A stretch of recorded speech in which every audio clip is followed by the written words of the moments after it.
Baik, untuk perkembangan dari Sabah petang ini, kita bersama Anisia Dules. Antara fokus, seorang lelaki ditemukan lemas selepas terjun ke sungai dan 3 rentung dalam kebakaran. Terus dengan laporannya. Silakan, Ann. Ya, Alif. Seorang lelaki ditemukan lemas selepas dipercayai terjun dari jambatan Sungai Petagas kira-kira 12 tengah hari tadi. Mangsa ditemukan pasukan bomba kira-kira pukul 3.50 petang. Berdasarkan keterangan ahli keluarga, mangsa yang bekerja sendiri keluar rumah pada tengah hari dalam keadaan kurang sihat akibat cacar yang dialaminya sejak beberapa hari lepas. Jadi mangsa kita bawa ke unit forensik Hospital Queen Elizabeth untuk tindakan selanjutnya. Dan kes ini kita sesat di bawah laporan mati mengejut lah. Ya, motif setakat ini terlalu awal untuk kita bagi tahu apa motif. Walau bagaimanapun kes ini kita siasat. Operasi mencari dan menyelamat mangsa dilakukan 26 anggota polis, bomba dan Angkatan Pertahanan Awam. 2 wanita dan seorang lelaki ditemukan rentung dalam kebakaran di sebuah rumah teres 2 tingkat di Taman Raja Wali Sandakan malam tadi. Mayat mangsa dihantar ke unit forensik Hospital Duchess of Kent, HDOK Sandakan untuk bedah siasat. Menurut Ketua Polis Daerah Sandakan Abdul Fuad Abdul Malik, mangsa lelaki dikenali sebagai Chin Siong Vui, 54 tahun, manakala 2 lagi mangsa belum dikenal pasti identiti mereka. Ketiga-tiga mangsa ditemukan rentung di tingkat bawah bahagian ruang tamu. Kes diklasifikasikan sebagai mati mengejut, manakala punca kebakaran dan nilai kerugian masih dalam siasatan. Sabah mencatat pelaburan asing bernilai 5.1 bilion ringgit bagi tempoh Januari hingga Ogos tahun ini. Ia sekaligus meletakkan Sabah sebagai penerima pelaburan asing ketiga terbesar di Malaysia. Menurut Ketua Menteri Datuk Seri Panglima Haji G. Noor, angka tersebut dijangka melepasi paras 7 bilion dengan mengambil kira projek pelaburan berimpak tinggi 2 bilion ringgit yang kini sedang dilaksanakan. Datuk Haji G yang juga Menteri Kewangan yakin ekonomi negeri akan terus berkembang sejajar ekonomi negara yang dijangka mengukuh antara paras 5.5% dan 6.5%. Datuk Haji G berucap dalam majlis makan malam bersempena lawatan Duta-Duta Negara Arab ke Sabah di Pusat Konvensyen Antarabangsa Sabah, Kota Kinabalu. Ketika ini, jumlah perdagangan Malaysia dengan Arab Saudi meningkat 116.7% kepada 16.98 bilion ringgit bagi tempoh Januari hingga Ogos tahun ini berbanding 7.84 bilion ringgit bagi tempoh sama tahun lepas. Kementerian Alam Sekitar dan Air Kasar memperuntukkan 800 juta ringgit tahun ini bagi mengatasi masalah banjir di Sabah. Peruntukan itu bagi melaksana kerja-kerja mengorek dan mendalamkan sungai serta membina ban tebing sungai.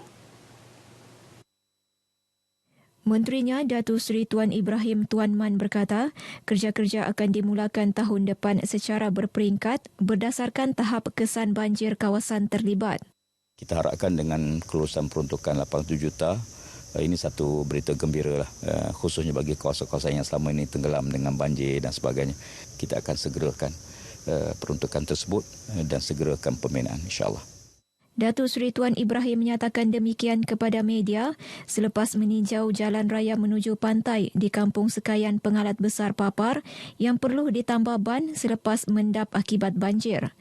Beliau turut memaklumkan KASA meluluskan peruntukan 30 juta ringgit bagi pembinaan laluan banjir di Sungai Membakut dan Sungai Bin Suluk, manakala 32 juta ringgit lagi untuk mengatasi hakisan dan banjir di kawasan pantai.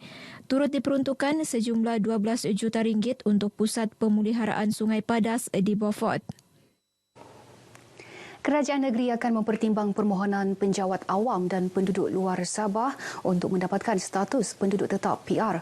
Bagaimanapun, tapisan akan dilakukan berdasarkan kriteria dan syarat khas ditetapkan Jabatan Imigresen. Antara kriteria ditetapkan ialah telah menetap di Sabah dalam satu tempoh masa ditetapkan selain banyak memberi sumbangan kepada pembangunan negeri.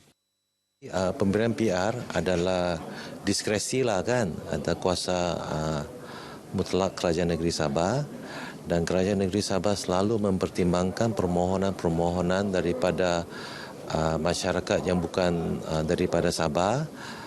Untuk makluman, memang ramai permohonan sudah di Pejabat Ketua Menteri dan ini kita akan mempertimbangkan sebaik-baiknya lah. Dato' Roland menyatakan demikian kepada media selepas merasmikan majlis dialog bersama pemimpin masyarakat India Sabah di Kota Kinabalu. Dalam majlis ini, pengerusi penaja Gabungan Persatuan-Persatuan Masyarakat India Sabah, Datuk A. Nagaraju memaklumkan pihaknya akan menganjurkan dialog sama di daerah lain bagi mengumpul data sebenar masyarakat India di Sabah. Setakat ini dianggarkan hampir 18,000 masyarakat India di Sabah berkhidmat di pelbagai agensi kerajaan selain menjalankan perniagaan. 2 kilang blok ais di daerah Sandakan dikompaun kerana menjalankan operasi tanpa lesen serta melanggar undang-undang di bawah Akta Makanan 1983, Peraturan-Peraturan Makanan 1985 dan Peraturan-Peraturan Kebersihan Makanan 2009. Masing-masing dikompaun RM6,000 dan RM3,500. Hasil pemeriksaan Pejabat Kesihatan Kawasan Sandakan, Pegawai Kesihatannya Dr. Johari Awang Besar memaklumkan 4 lagi kilang ais dikenal pasti tidak berlesen. Bagaimanapun pemilik kilang sudah mengemukakan permohonan mendapatkan lesen dan kini masih menunggu kelulusan. Kepada mereka yang masih lagi degil lah, bahasa dia kan degil, tidak mahu membuat mengikut apa peraturan yang telah ditetapkan oleh kerajaan, khususnya oleh Kementerian Kesihatan Malaysia, Pejabat Kesihatan Kawasan Sandakan akan terus membuat operasi lebih kerap. Kita boleh tutup kilang supaya mereka membuat aktiviti pembersihan, dan kita akan terus bimbing mereka supaya mereka akan memohon untuk mendapatkan lesen. Dr. Johari ditemui media selepas operasi pemeriksaan 2 buah kilang ais di Sandakan. Ya, sekian paparan dari negeri di bawah Bayu. Terus ikuti lebih banyak perkembangan semasa dalam negara menerusi berita wilayah. Berita seterusnya kita kembali ke Angkasa Puri bersama Alif. Alif, silakan. Baik, terima kasih, Anne.